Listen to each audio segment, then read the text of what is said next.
Professor Pedro, nesse curso de Estado, Direito e Cidadania, perspectiva comparada, um dos autores centrais é Max Weber, inclusive por conta do conceito que ele dá do Estado moderno, que é a instituição que detém o monopólio da violência legítima. E o senhor até tem um texto sobre o tema da legitimidade e da legalidade.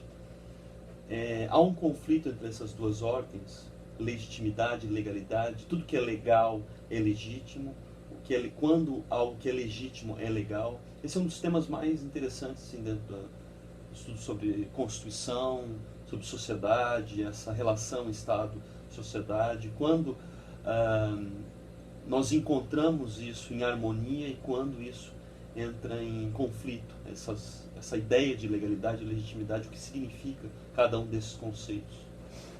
Esse tema da legalidade e legitimidade é um tema recorrente, é um tema, talvez, dos temas mais importantes. Principalmente na obra do Weber. Né? Na obra do Weber é um dos temas... Talvez Weber tenha se tornado mais conhecido pelo tema da legalidade e legitimidade do que outros tantos temas que ele trata. A verdade é que ele trata de inúmeros temas e o interessante é que essa questão também é uma questão interdisciplinar.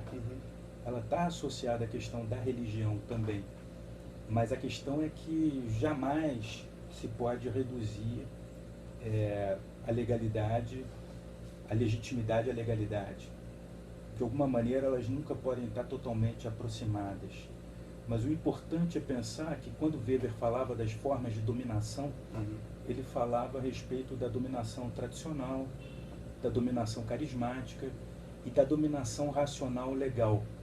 Essa seria o tipo de dominação predominante naquele momento em que Weber escreve a respeito disso no início do século XX.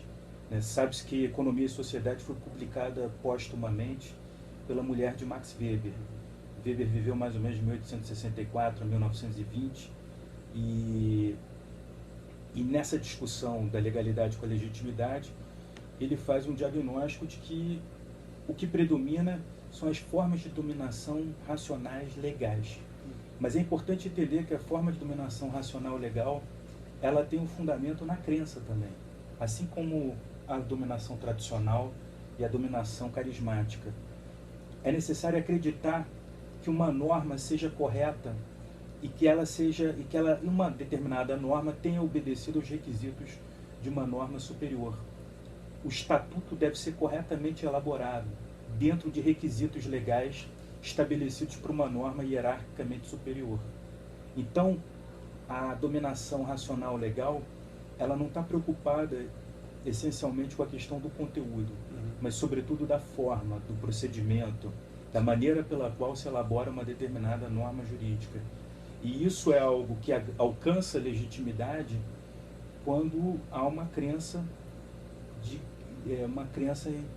que a norma deve ser elaborada de acordo com os princípios, requisitos de uma norma superior. Isso criaria uma legitimidade de uma determinada forma de dominação. É importante também lembrar que esse tipo de legitimidade, a racional legal, ela está associada ao fato de que não se obedece a uma pessoa, já que a norma tem um caráter impessoal. Ela é dotada de uma impessoalidade. Ela está relacionada ao princípio da legalidade. Quem governa não são os homens necessariamente. Quem governa são as leis. A lei teria uma superioridade em relação ao próprio ser humano. Mas aí se poderia questionar, a lei tem vida própria? A lei cria-se a si própria? Não.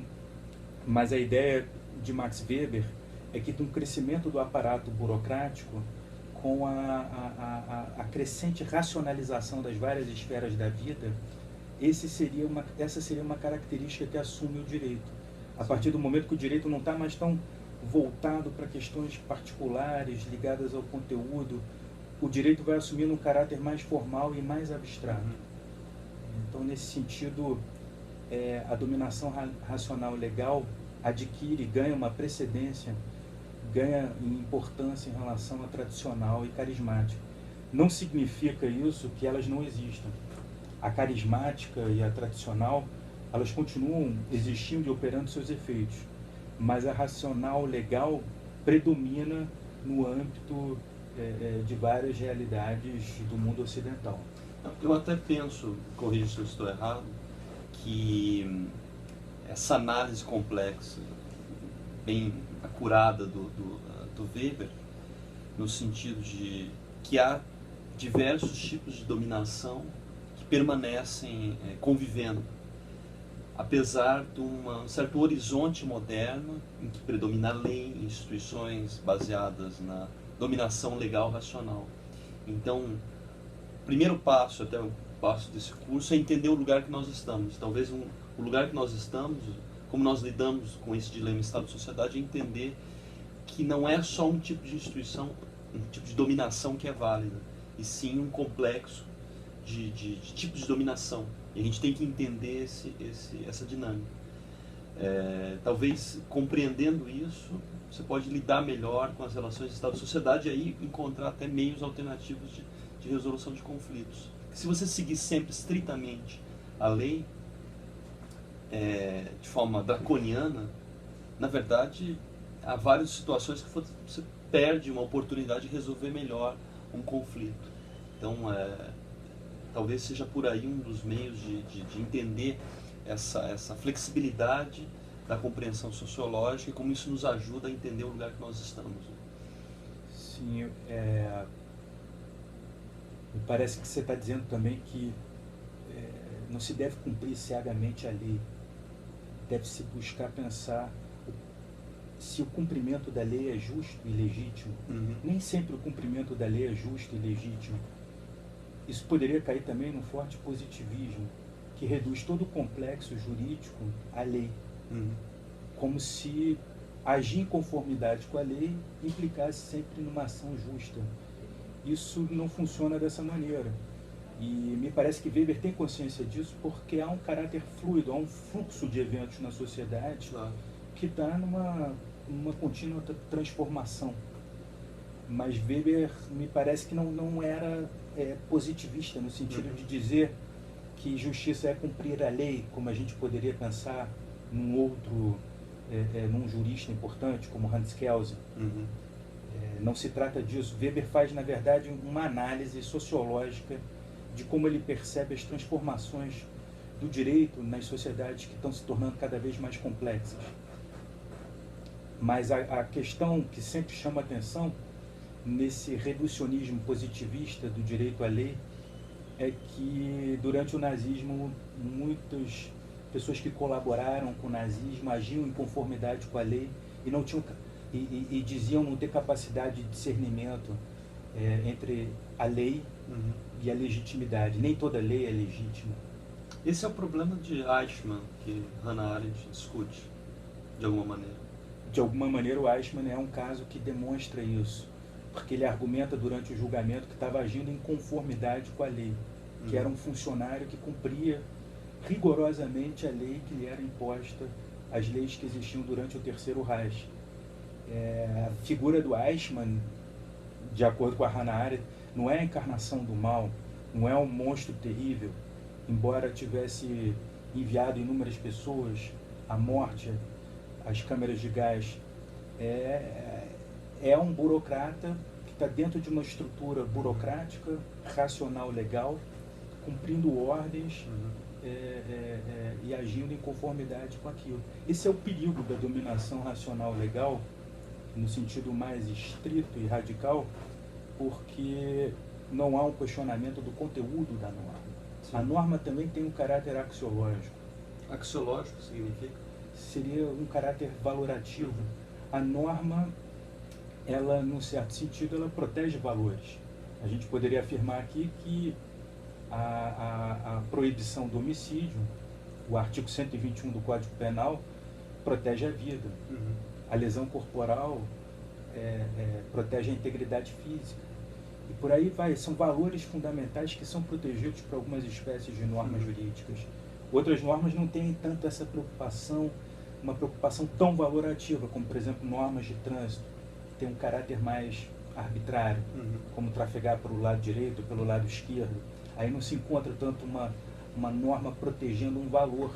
mas em última instância ela está cuidando também do funcionamento do trânsito, da circulação das pessoas e das mercadorias, Sim. na complexidade das tramas sociais.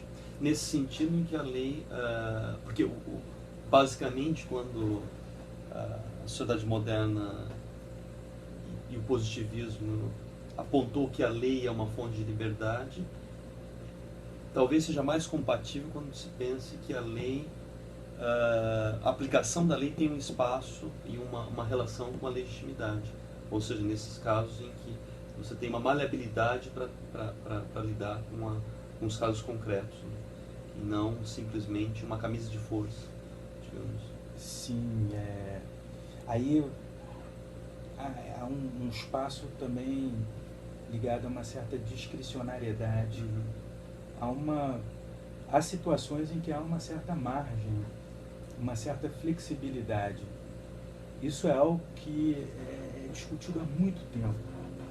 Portanto, isso é tão antigo, talvez, para falar de uma maneira mais assim, de efeito, quanto Aristóteles, que falava que o justo universal, e de alguma maneira aí se referia à lei, mas o justo universal nunca é forte o suficiente para prever todas as situações da realidade. A realidade apresenta situações que a lei não prevê. Então ele diz que há casos em que se deve agir de acordo com a equidade, de acordo com a justiça do caso concreto. É claro que isso pode gerar problemas de abrir uma margem a uma subjetividade, a uma discricionariedade. Claro. Mas, por outro lado, é também buscar administrar determinadas situações que escapam à previsão normativa. Sim. A lei não oferece todos os instrumentos de como a pessoa deve agir. Daí a necessidade de ter uma certa uma formação que permita conhecer instrumentos que viabilizam a mediação. Há uma série de possibilidades, como, por exemplo, muitas vezes as pessoas querem ser ouvidas, querem ser escutadas. Alguns conflitos podem ser, a intensidade de alguns conflitos pode ser diminuída a partir do momento que se escuta também o que as pessoas têm a dizer. Muitas vezes as pessoas não são escutadas. Dentro da estrutura jurídica, as partes são representadas, as partes não necessariamente estão de acordo com os advogados. Muitos advogados litigam de maneira que não favorece a administração dos conflitos. Há uma estrutura autoritária que impossibilita uma administração mais diferenciada, mais adequada dos conflitos.